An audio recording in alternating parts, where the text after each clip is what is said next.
algo para contarme que me quiera decir o ya directamente arranco?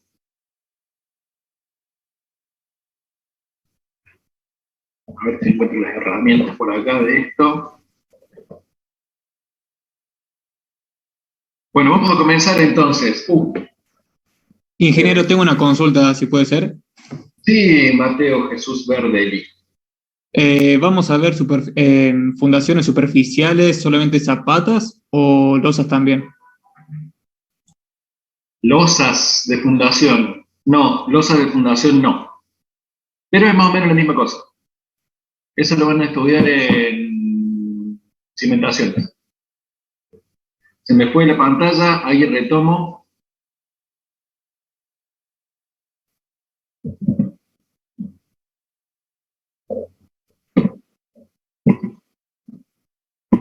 Aquí estamos.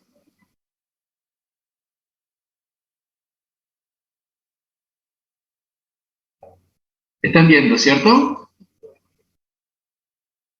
Sí, profesor. Gracias. Hemos estudiado, desde que hemos comenzado, cómo se genera el suelo, qué características tiene su forma de partículas, cómo se comportan, cómo pasa el agua a través de él, cómo hacemos para comprender su comportamiento, cuáles son las formas en las que puede pasar, cuáles son los diferentes tipos de comportamientos asociados a la estructura y a la condición en la que se encuentra vinculado con el agua. Y ahora es el momento en el cual pasamos al diseño de las fundaciones. Tenemos dos tipos, lo vamos a clasificar de dos formas. La primera es la que corresponde a fundaciones superficiales y la segunda la que corresponde a fundaciones profundas. En este caso, entonces, comenzamos analizando lo que le vamos a denominar como zapata.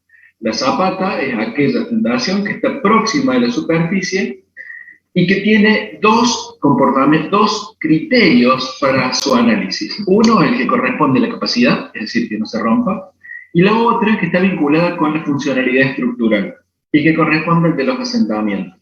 Nosotros vamos a revisar, le pongo todo, vamos a revisar cuáles son los aspectos de mayor relevancia a tener en cuenta en el diseño de fundaciones, ya no en los aspectos constructivos, como lo han venido viendo años anteriores, sino respecto al vínculo suelo-estructura. Entonces vean que aparece aquí un factor de seguridad equivalente a lo que nosotros veníamos trabajando cuando hicimos estabilidad de taludes. La carga resistente respecto a la carga solicitante es lo que nos va a permitir establecer el factor de seguridad. Y ese factor es un solo número. Pero cuando nosotros analizamos las cuestiones vinculadas a los asentamientos, definimos rangos de asentamientos admisibles. Y por lo tanto ahora pasamos a asentamientos de servicio menores a los asentamientos admisibles. Y ese ya queda en un criterio de aptitud funcional de la estructura con la cual estamos trabajando. ¿Qué quiero decir con esto? Estructuras muy rígidas aceptan asentamientos muy pequeños. Estructuras más flexibles, como las de acero, admiten asentamientos de mayor magnitud. Y por lo tanto, debemos vincular los asentamientos con las cargas de forma tal que se equilibren esos dos aspectos funcionales. Las formas en las que fallan las zapatas o los cimientos superficiales, este que ustedes ven aquí como un bloque, no es otra cosa más que una zapata, lo tenemos en tres tipologías. La primera de ellas, que corresponde a la falla local. La segunda, falla general, y finalmente falla por punzonado. Cada una de estas tiene una curva característica. Vean la primera. Se producen, aquí tenemos en el eje horizontal las presiones sobre el terreno y en el eje vertical los asentamientos. Vean que aquí no tenemos una falla típica de un comportamiento rígido, sino que aquí la zapata se va asentando hasta que admitimos un nivel máximo de deformación al cual decimos que se terminó de romper nuestro suelo en relación a la zapata. Y por otro lado tenemos lo que corresponde a la falla general. Vean que en este caso tenemos un comportamiento de pico a partir del cual cae abruptamente la capacidad a la cual nosotros podemos estar trabajando y se producen grandes deformaciones. Y finalmente la del punzonado, que es un comportamiento intermedio a los otros dos que acabo de mencionar. Entonces, para establecer el criterio de diseño basado en asentamientos, tenemos que seguir este procedimiento que tenemos aquí. Primero vamos a definir cuál es la magnitud del asentamiento admisible. Luego, un factor de seguridad de la rotura. Luego determinaremos la capacidad de carga del suelo, la tensión admisible del suelo y finalmente calcularemos la zapata para la tensión de trabajo que nosotros requerimos a partir de los puntos anteriores. Para poder establecer el asentamiento admisible, vamos a utilizar una tabla que creo que está sacada del libro de Lampe, en donde dependiendo de cuál sea la estructura a la cual nosotros estamos trabajando, debemos requerir el asentamiento. Entonces, vean, agrietamiento en tabiques y muros de ladrillo. O sea, si estamos en ladrillo, nuestra deformación puede ser entre 1 sobre 150, sobre L, si L es la unidad, 1 sobre 150. Y aquí están para los diferentes tipos de estructuras. Entonces, en el otro extremo, límite para el que son de tener dificultades en maquinaria sensible a los asentamientos. Maquinarias en donde no puede haber grandes deformaciones, un centro de metrología, un lugar de medición, que haría ese, un tomógrafo, un radiógrafo, ese tipo de estructuras donde los asentamientos no son permisibles, estamos por aquí. 1 sobre 750. Y donde sí admitimos muchos más, en donde los edificios son flexibles, como con los ladrillos. Una vez que definimos el asentamiento admisible para nuestra estructura, pasamos a definir el factor de seguridad. Esta tabla les va a mostrar las características de carga máxima, cuáles son las estructuras típicas para las cuales se pueden producir y finalmente cuál es el factor de seguridad en relación a la exploración geotécnica, en relación a los datos que ustedes tengan para llevar adelante el proyecto. Entonces, mientras más datos tengan, más certero, es decir, más pequeño va a ser el factor de seguridad. Una vez determinado el factor de seguridad, necesitamos establecer la capacidad de carga. Y para poder establecer la capacidad de carga, vamos a utilizar la teoría desarrollada por Terzaghi, quien propone 3 zonas típicas de funcionamiento en la falla. Esta es una de las superficies de falla por la cual se puede desplazar la zapata, es una alternativa, y si no se va hacia la izquierda, la zapata se puede ir hacia la derecha. Estas superficies de deslizamiento son equivalentes a las que planteábamos en estabilidad de taludes. Entonces, miren, si nosotros teníamos un talud con esta geometría, nosotros decíamos que la línea típica de falla, una de ellas podía ser esta, ¿ven? Entonces el suelo se movilizaba en aquella dirección. Acá lo que decimos es, esta zapata se puede movilizar girando de esta manera. En aquella dirección en un caso, o en esta dirección en el otro caso. O para un lado o para el otro. Entonces ahora lo que hace Terzaghi es proponer cuáles son las formas que tienen esas líneas de deslizamiento. Fíjense que para la zona 1 corresponde el sector triangular. Es decir, esta parte la considera como un triángulo, pero la línea de deslizamiento va a ser esta. Este lado del triángulo. Luego dice un sector de corte radial, este. Y luego tiene la zona de empuje pasivo que corresponde a la zona 3, que es donde aquí el suelo empuja al sector 3 y a lo que tengamos de nivel de implantación. Una vez que define esas 3 zonas, ahora lo que pretende hacer es plantear las ecuaciones de equilibrio para poder resolver el problema.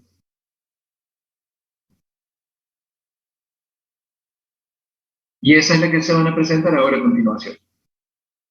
Entonces, estas fuerzas que están aquí son las que generan el equilibrio. Ven que tenemos la fuerza W, equivalente a lo que tenemos en la estabilidad del talud. Luego las fuerzas que se generan sobre esta línea que está componiendo el triángulo. las fuerzas que se generan de este otro lado, y luego tenemos que hacer la composición, es decir, el equilibrio de fuerzas.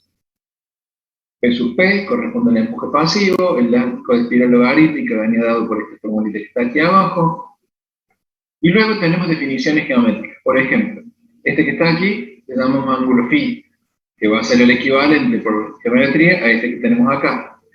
Este que está por este lado, si corresponde al empuje pasivo, va a ser los 45 menos phi sobre 2 en línea de falla. Si este es 45 menos phi sobre 2, este lado también es 45 menos phi sobre 2. Entonces ahora tenemos que plantear el equilibrio. Y acá está el equilibrio de fuerzas verticales. Si yo mal no recuerdo, todo esto con mucho detalle está explicado en la clase de YouTube. Después ustedes entran y van a ver que está paso por paso explicándole cada una de estas. Peguen una mirada porque ahora, producto de que se extendió más de lo esperado la reunión, bastante conflictiva, bueno, tenemos poco tiempo. Entonces, pero esto es hacer cuenta, es sumatoria de fuerzas verticales, sumatoria de fuerzas horizontales, la composición de las fuerzas debidas al D sub F, y acá vamos a tener la carga Q, ¿ven? Que evita que se genere el desplazamiento. Entonces, el equilibrio de fuerzas que vamos a plantear, sumatoria de fuerzas verticales. Y acá tenemos sumatoria de fuerzas verticales, ¿ven? Igual a 0. 0 igual a 2 por P sub P. Eso es lo que ustedes tienen que ir analizando. ¿Y por qué 2? 1, 2. Más C sub A, que es la fuerza tangente, que la tenemos que proyectar sobre la vertical. Entonces, ¿por qué va? Por el seno de phi. Y así sucesivamente. Tienen que seguir todo el desarrollo. Les recomiendo una hojita y lápiz para poder ir calculando y poder establecer estas expresiones 1, 2 y 3. Acá sigue. Si reemplazo la 2 y la 3 en la expresión 1, voy a obtener esta. Si divido ambos miembros por medio, voy a obtener esta. Simplificando, voy a obtener estas. Y finalmente nos hace falta establecer la fuerza P sub P. Y a esa lo vamos a sacar. Me quedé sin batería.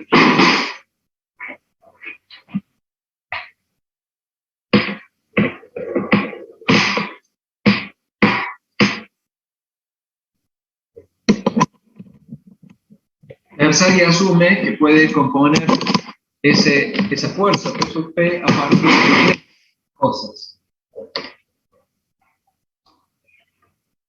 Una que está vinculada con el peso unitario del suelo, otra que está vinculada con la cohesión y otra que está vinculada con la sobrecarga en el nivel de asentamiento, en el nivel de implantación de la fundación.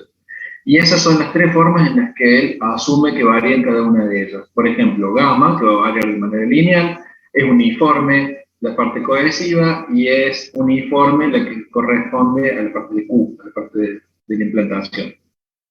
Ahí están los tres diagramitas. Entonces ahora empieza a reemplazar. ¿Está bien? Acá están todos los reemplazos que lo hacen para poder obtener el Q sub U, la parte de las H, que les vincula con el V sobre 2 tangente de phi, eso lo saca del grafiquito que tenemos por aquí, y obtiene el valor de capacidad de carga última. Última porque si se supera ese valor, se excede el límite FADO, que habíamos hablado previamente. Simplifica, agrupa, todo ese procedimiento, hasta que finalmente llega a esta expresión. Ustedes hacen todo eso, siguen todos esos pasos que están explicados aquí, van a llegar a esta expresión. Y aquí esta expresión es la que nosotros vamos a utilizar para poder realizar los cálculos de capacidad de carga última del suelo. ¿En dónde? Todo este término que tenemos aquí se llama NC, un coeficiente. Vean que C está afectado por todo esto que tenemos aquí. Q está afectado por todo esto que está dentro del paréntesis. Entonces le llamo el factor N, Q. Y finalmente, gamma está afectado por toda esta expresión que está aquí dentro, y a ese le llama N gamma. Esos tres constantes, esos tres parámetros, luego van a ser graficados en una tabla, van a ser o representados en una tabla o graficados en una figura, obteniendo estos tres coeficientes de capacidad de carga, o factores de capacidad de carga. Factores porque están multiplicándose. Recuerden que un factor es algo que se está multiplicando. Y aquí K sub C, K sub Q y K sub gamma, que son los coeficientes de proporcionalidad que hemos establecido aquí, a partir de nuestros reemplazos, se los obtienen mediante la técnica de inspección. La técnica de inspección quiere decir, si yo anulo A, B y solo tengo C, entonces el resultado es tal. Si yo anulo A y C, entonces el resultado lo puedo despejar de B. Esa es la técnica de inspección. Eso se estudia en métodos numéricos, ¿vale? O en análisis matemático. Finalmente, entonces, se llega a la expresión que es la ecuación de capacidad de carga de Terzaghi, que es esta que tenemos aquí, y que es la que gobierna en la teoría para la falla general. Para zapatas corridas, ahí tenemos la expresión, miren, que es con la que él hace su teoría. Después dice, bueno, en realidad si la zapata es cuadrada, los resultados experimentales no se ajustan exactamente a la teoría, o no se ajustan demasiado a la teoría. Entonces voy a afectar por un coeficiente levemente diferente los términos de importancia, los términos de relevancia, para que se siga ajustando a la misma teoría. Entonces ahora, lo que antes era 1 como coeficiente, dice, para que se ajuste el resultado experimental, lo que yo predigo a lo que obtengo si realizo el ensayo de carga con una zapata real, es de 1,3 en este lugar, y en lugar de ser 0,5, acompañando un término de gamma, es 0,4. Y después hace pruebas sobre zapatas circulares. Y dice, che, no, en realidad parece que si son circulares las zapatas no se ajusta tanto la de zapatas cuadradas. Entonces la forma de ajustar nuestra ecuación es afectando por 0,3 en lugar de 0,4. Lo mismo ocurre para las fallas por punzonado. Acá dice, miren, si la falla es por punzonado, estos números no me ayudan al ajuste en mi predicción. Entonces vamos ajustando la teoría a todos los casos particulares. La teoría es general y para cada situación particular uno tiene que ir alterando determinados coeficientes, como son, en este caso, los primeros que les acompañaban al término cohesivo, el término de carga y el término de gamma. Y luego, si la falla tiene otra forma, necesitamos ajustar ahora los parámetros resistentes. Entonces vean que ajusta el C y el Φ. Y con eso puede establecer nuevamente para las zapatas corridas, zapatas cuadradas y zapatas circulares. Noten ustedes que en este segundo ajuste mantiene los mismos coeficientes, mantienen los mismos coeficientes que en su proposición original. Este, el mismo que ese. Y este, el mismo que este. Porque dice, si yo para zapatas circulares ya dije que era 1,3 y 0,3, si ahora el fallo por punzonado no puedo modificar su coeficiente, sino voy a tener distintas cosas por el mismo elemento. Entonces, ¿qué puedo cambiar? Y puedo cambiar o alterar levemente los parámetros. Ahí. Y el phi, la tangente de phi, lo vamos a utilizar para establecer el NQ.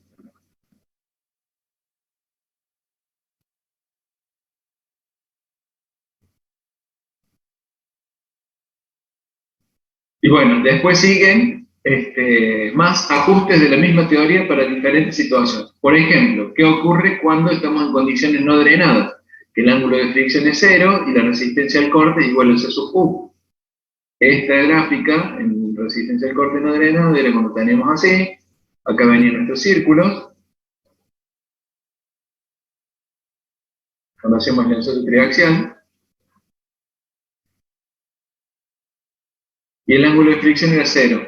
Entonces, el valor de C sub U es igual al valor del estado de falla. Para esta situación, nuevamente necesitamos modificar los coeficientes que afectan la capacidad de carga última. En ese caso, para zapata corrida, 5,7 por C sub U más Q. Luego, para zapatas cuadradas, esta expresión. Para zapatas circulares, esta expresión. ¿Y por qué son tantas? Y porque todos son casos diferentes. Todos son situaciones alternativas al planteo original. Entonces, lo que necesitamos es ajustar la teoría a los resultados experimentales que estamos obteniendo.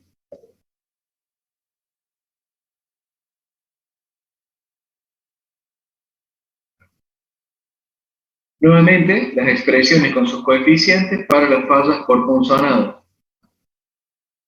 Y aquí está cómo determinar un ejemplo de cómo determinar la capacidad de carga para una zapata cuadrada.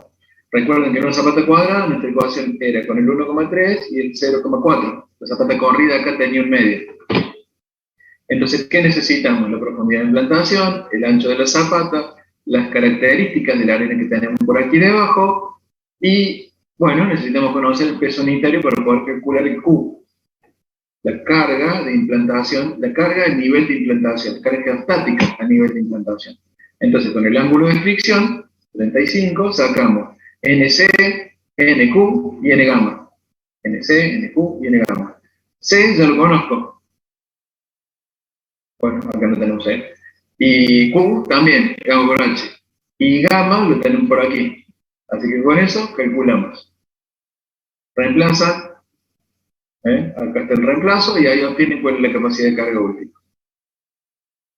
Ahora, ¿qué ocurre si el nivel freático sube?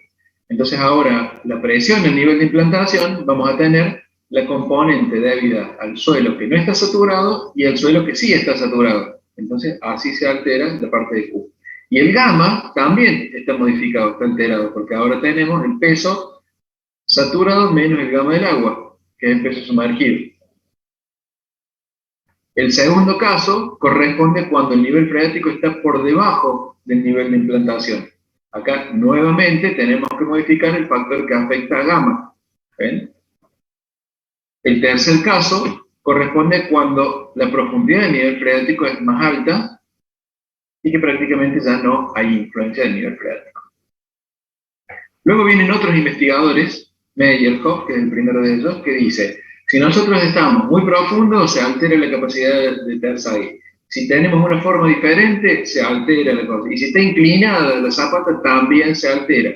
Y por lo tanto, propone los factores de capacidad de carga adicionales a la teoría que generó Tersaghi para dos cosas. Primero, que sea aceptada su propuesta por el resto de la comunidad científica. Y segundo, para ajustar con esos coeficientes a las diferentes alternativas que se pueden presentar en la realidad, no solo en nuestra idea conceptual. Entonces, así que aparece, miren, C, el de la cohesión, entonces tenemos que el factor vinculado con la C, con la cohesión, y S de shape, de forma. Este es el que le sigue, el Q, porque está con el Q, el gamma, porque está con el gamma, y la S significa que es el factor de forma. Luego tenemos el factor que corresponde al que afecta al parámetro C, al de la cohesión, y que está vinculado con dip, con la profundidad. Y lo mismo tenemos QD y gamma D. Y el último es que el de inclinación, en donde aparece FC sub I, FQ sub I y gamma sub I. Estos factores de forma pueden ser ajustados mediante ecuaciones empíricas, como son las tres que aparecen aquí. Ecuaciones empíricas quiere decir porque no tiene una demostración matemática, sino que se ajustan a partir de una serie grande de resultados experimentales. Entonces, con esto podemos obtener los factores de forma de Meyerhoff. Bueno, sí, de forma son los primeros, estos son los de inclinación y estos son los vinculados con la profundidad. Y acá, los que están vinculados con la profundidad los tenemos para un ángulo de fricción igual a 0, para un ángulo de fricción mayor que 0. Estas son las ecuaciones que representan la tendencia de los resultados experimentales. Allí tenemos algunos ejemplos de zapatas superficiales. Generalmente, para estas zapatas el factor de seguridad, bueno, fíjense que hicimos todo el procedimiento. Establecimos el nivel de asentamiento. Después calculamos la capacidad de carga. Ahora necesitamos calcular las tensiones de trabajo para poder establecer el factor de seguridad. Por lo tanto, Q de trabajo tiene que ser menor al Q admisible. Acá tenemos una zapata superficial, ahí está el tronco de columna, el tronco de zapata, la columna posiblemente esto sea más chica. Acá tenemos una zapata un poco más grande. Este es el tronco de zapata y se presenta de esta forma cuando tenemos un gran momento de empotramiento. Y esta es una zapatita más convencional, tipo de la casa. Profe, Sí, ¿cómo sabemos a qué profundidad se hace la zapata? ¿A qué profundidad se tendría que hacer? eso lo define el estudio de suelos. Cuando nosotros hacemos una prospección, cuando hacemos una INCA o cuando definimos una perforación a cielo abierto en donde podemos tomar muestras, identificamos cuál es el nivel de carga admisible que tiene el suelo para la estructura que nosotros vamos a construir. Entonces, si nosotros tenemos cerca de superficie arena, y profundizar va a ser muy difícil, porque la arena se desmorona toda, entonces no vamos a poder cavar. En esos casos se puede hacer una fundación superficial, tal como es esta. Donde los estratos resistentes están cerca de superficie, se pueden hacer zapatas. Y donde el nivel de carga, o no nos podemos ir en profundidad, pero la tensión del suelo es muy bajita, la tensión admisible del suelo es muy bajita, entonces hacemos lo que se llaman plateas. Que las plateas generalmente uno las piensa para una casa, pero no, también hay plateas para edificios. Yo he calculado muchas plateas para edificios. Llama la atención porque la gente no está acostumbrada a decir, pero ¿cómo una platea para un edificio? ¿Sí? El mismo que una casa, el nivel de carga es mayor y en lugar de ser una platea que tiene 15 centímetros de altura o 20 centímetros de altura, tiene 1 metro 20, 1,50 m de altura, la platea. Pero los niveles de carga son diferentes. Luego tenemos que estimar, ya sacamos entonces la capacidad de carga admisible, ahora con la capacidad de carga admisible tenemos que estimar los asentamientos, que son de 3 tipos, como aquí se muestra. Los asentamientos que son uniformes, el otro día hablaba con un muchacho que es de Monterey. ¿Anda por ahí? Sí, profe. ¿Me recordás cómo era tu nombre? Mateo. Mateo. Bueno, Mateo me decía que en la localidad en la que él está, cuando sube el nivel freático, cuando asciende el nivel freático, como todas las casas están fundadas superficialmente, lo que le ocurre es que pierde capacidad resistente y se hunden. Entonces, el hundimiento de los cimientos, si estas son las paredes, son uniformes. La casa no va a tener grietas ni se va a fisurar por las paredes. Lo que le va a pasar es que el suelo se va a hacer bombeo. El suelo va a tener deformaciones porque se asientan las paredes, el suelo en la parte del medio queda igual, entonces se hunden los bordes.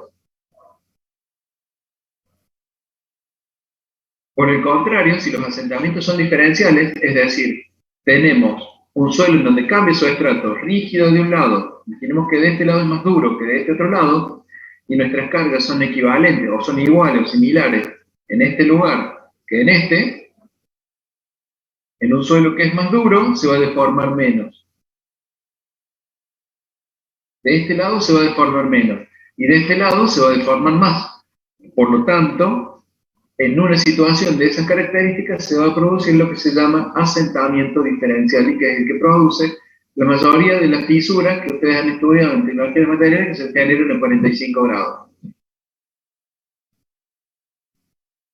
En ese caso,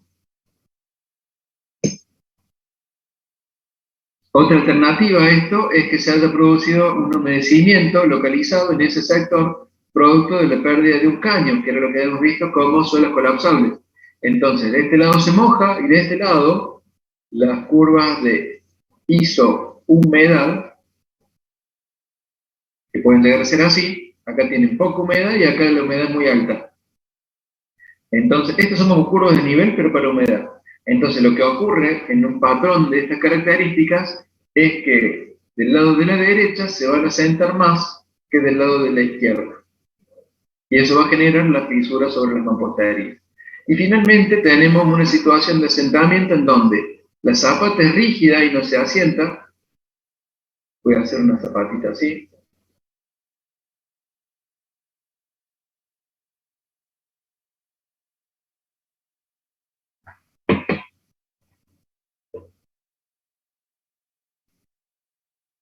Pero la parte del medio sí se asienta y genera una deformación de este tipo. Al medio. Esas también son deformaciones sobre la mampostería. Cada uno tiene un nombre: asentamiento uniforme, asentamiento diferencial o asentamiento no uniforme. ¿Dónde está?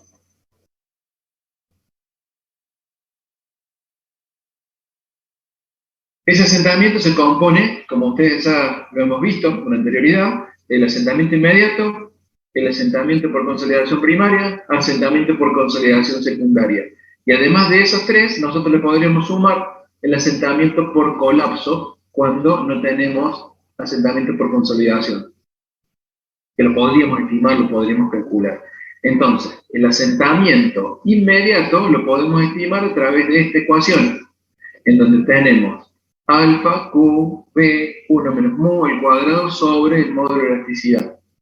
Aquí, vean qué corresponde cada uno. B es el ancho de la zapata, Q es la carga de implementación, la carga que tenemos en el nivel de suelo, el mu, está por acá, módulo de Poisson, y después tenemos los valores de alfa que corresponden a los diferentes casos de las zapatas. Entonces tenemos para zapatas circular su valor y para zapatas corridas otros valores, ¿ven? Que van de 0,78 a 2. Y si la base es flexible, el coeficiente alfa tiene que tener estos valores. Si lo vamos a calcular cerca del centro, tendremos estos coeficientes. Si vamos cerca del borde, esto. Y si vamos cerca de la esquina, estos. Y si queremos tener la compensación de todas las zapatas, estos que están aquí. Otra forma de calcularlo es a través de los coeficientes A1 y A2, que son factores de corrección por la forma que tiene la zapata y la profundidad en la cual está implantada. Estas son las curvas para poder establecer los coeficientes A1 y A2. ¿Ven? Aquí está 1, aquí tenemos A1 y aquí tenemos a A2. Este está en relación a la forma de la zapata y la profundidad, y este en relación al ancho y la profundidad. Y van a estudiar el método de Smerman en la asignatura de cimentaciones, que es un método que permite tener en cuenta diferentes estratificaciones. Finalmente, o creo que casi finalmente, los módulos de elasticidad que se utilizan para poder calcular con las expresiones anteriores son los que se presentan aquí, son los típicos. Si uno no tiene resultados, nos basamos en esto, a mí me funcionan muy bien, o por lo menos hasta ahora nunca me rompió nada. Arena suelta, 10 meganewton por metro cuadrado, entre 10 y 25, entonces ustedes tienen que elegir cuánto de arriesgado quieren ser. Si quieren ser muy arriesgados, toman un valor muy alto, porque entonces se les va a deformar poco, pero tal vez en la realidad se les deforma más. Si quieren ser menos arriesgados, toman un número más bajo. Y así, arena suelta, compactada, densa, limosa, grava, arcillas, arenas y arcillas duras. Y aquí tenemos la compilación de otra más. Módulo de deformación y coeficientes de balasto. Los coeficientes de balasto son muy útiles para las plateas, por eso se las he puesto aquí. Entonces, además de tener el módulo de elasticidad, con el módulo de balasto ustedes podrían llegar a calcular los asentamientos de una platea, y ya no de una zapata. Esto lo van a utilizar también en cimentaciones. Por eso lo dejo aquí. Para que después el profe de cimentación dice, bueno, le enseñé lo que es el módulo de balasto. Bueno, ahí está el módulo de balasto. Para los diferentes tipos de suelo. ¿Alguna inquietud?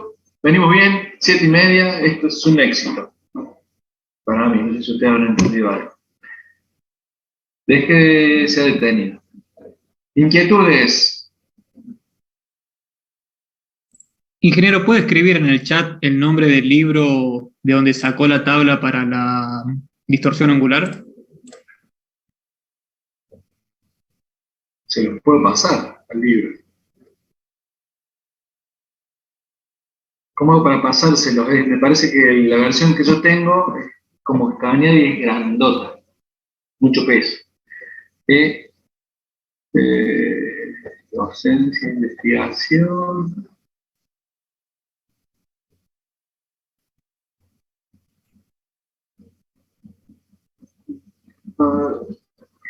Okay.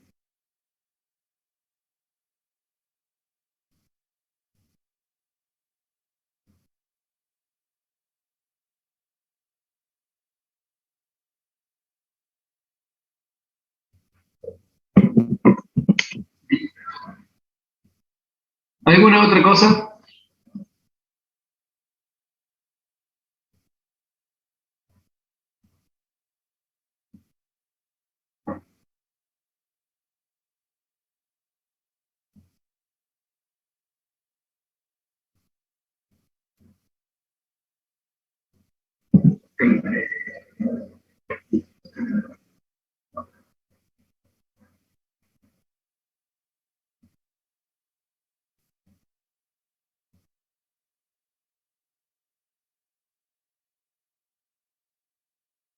O sea, con el libro tengo, es uno que les debe a los muchachos acá de la fotocopiadora y ellos cuando le sacan una fotocopia, ahora los escanean en los libros. Son un montón de años.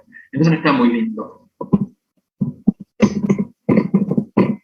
En una de esas, con la fuerza de todos, lo logramos conseguir y nos lo pasamos. Mecánica.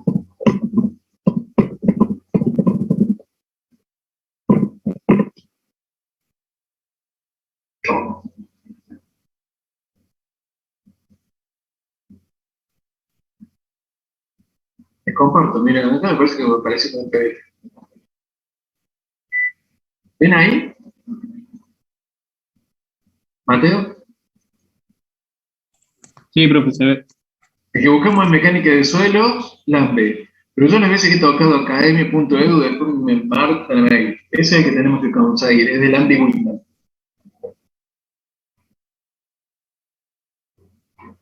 No lo veo. Saltado.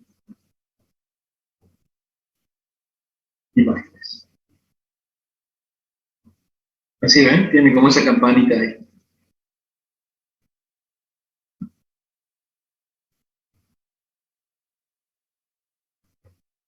¿Lo consiguen ustedes? Si lo consiguen, ¿me lo pasan? No, no la encuentro yo la carpeta de los libros. ¿No? Libro, tesis, libro de técnica. Soy mecánico. Soy mecánico.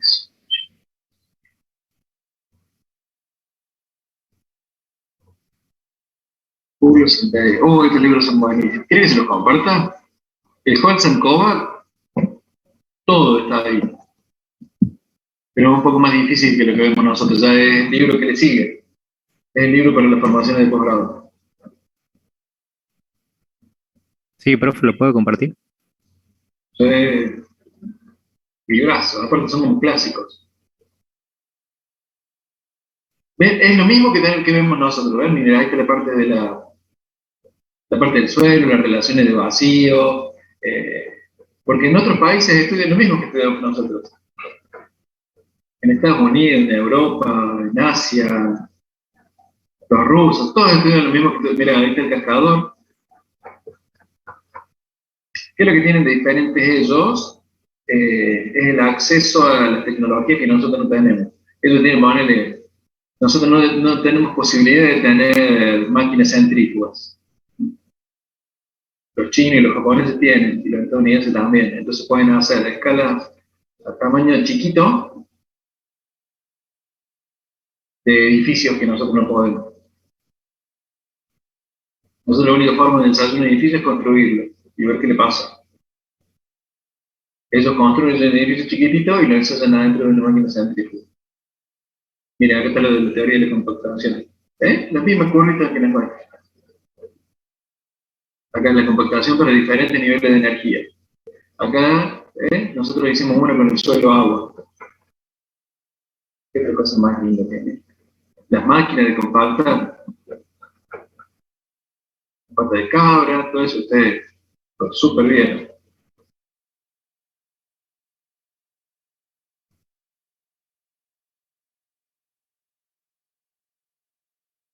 Miren, el transportador que es el ángulo.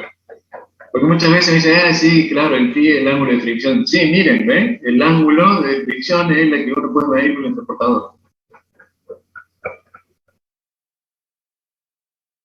Si lo dice Pedro, no le creen. Ahora lo dice Holton Cobalt, bueno, ahí sí, otra cosa.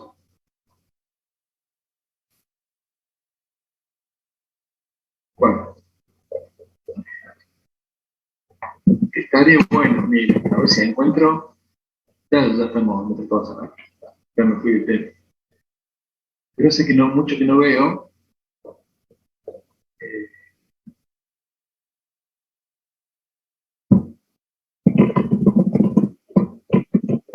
El que estuve mirando, ingeniero, es el de Jiménez Salas, pero es bastante analítico, es ya y Jiménez Salas. muchas fórmulas.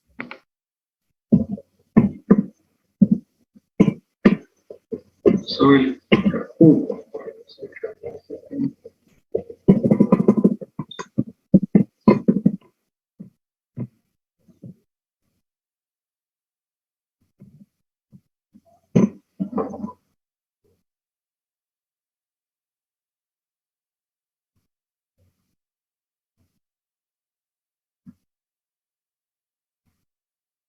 ¿Ven? Ellos tienen estas máquinas.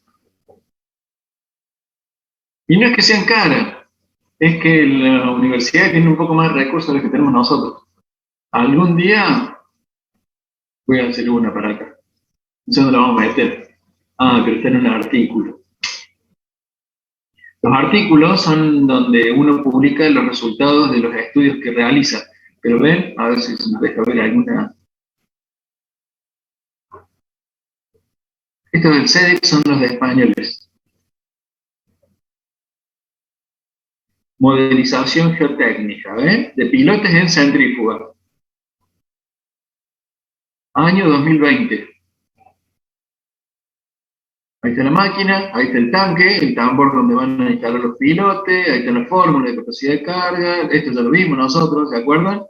Bueno, en realidad no, esto lo deben haber visto en las ecuaciones de movimiento en dinámica estructural, y si no, lo van a ver en las ecuaciones de movimiento.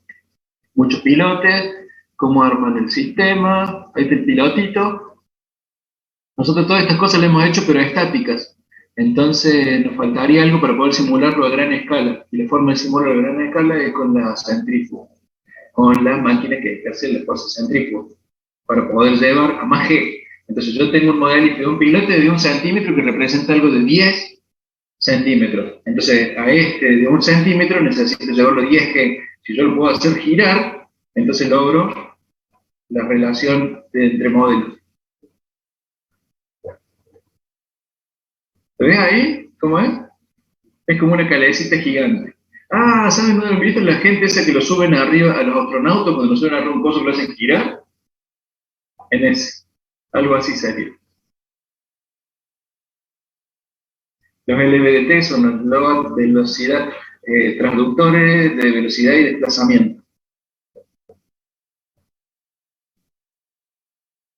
Y miren, sometidos a cargas horizontales los han estudiado. Ve que está en la cavidad aquí y está como desplazado el pilotito.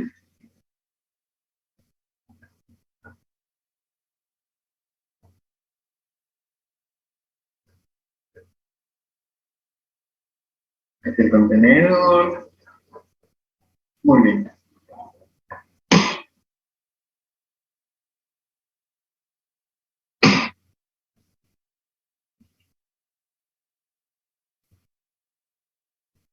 Ensayo de capacidad de carga. Bueno, me fue por las ramas. Entonces, el libro se llama Mecánica de suelo de Lambe y Whitman. Si alguno lo consigue, es bienvenido. ¿Profe? ¿Sí? Ahí lo conseguí el libro. ¿Por dónde se lo paso? ¿En serio? Soy muy picante para esas cosas. No, son muy buenos ustedes. Al grupo de geotecnia, obvio. Está todo escaneado, ¿no? No se ve muy bien, pero bueno, algo es algo. Ah, bueno, yo también. Si yo consigo, bueno, pero el mío está escaneado en capítulos. Porque cuando lo escaneé hace como 10 años, la fotocopiadora que tenían los chicos acá, los chicos les digo, el pez, lo ubican al pez, el que le dicen pescado, ¿no? Sí, profe. Sí, él tiene toda la información. Entonces, cuando yo era estudiante, él ya tenía qué parciales se rendían, los apuntes, venía de todo. Es una